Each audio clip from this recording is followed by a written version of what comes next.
you hear about GMOs and genetically modified Frankenfoods, as they like to call it, it really kind of sounds like a bad movie. And I could even imagine the movie trailer sounded like this. From the people that brought you Agent Orange, from the people that brought you DDT and poison dioxins by the thousands, brings you genetically modified Frankenfoods. Well, you know what? It's a sad reality, and it's the truth. In fact, Monsanto, for over 110 years, has been assaulting our environment and our health. They have a long history of it with plenty of examples.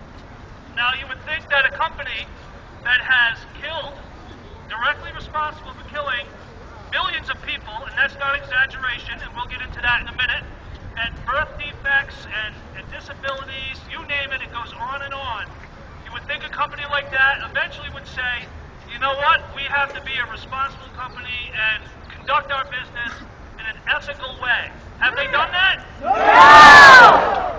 Absolutely not. From 1961 to 1971, Monsanto produced Agent Orange. Now, many of you know that was used during the Vietnam War as a defoliant. Now, what that did was basically knock all the leaves off all the vegetation so they could see the enemy. But what Monsanto knew, and that our soldiers didn't know, that the innocent civilians of Vietnam didn't know, are the health effects that that had, and the environmental effects as well.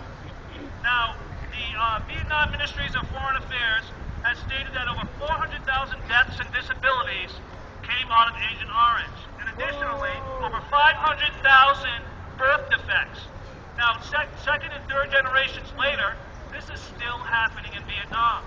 Now, some of the problems associated with it, heart disease, reproductive capacity, liver problems, you name it, the list of problems goes on and on.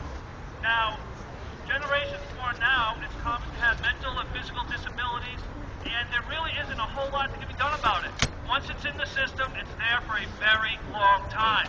Now, going down the timeline here a little bit more, DDT.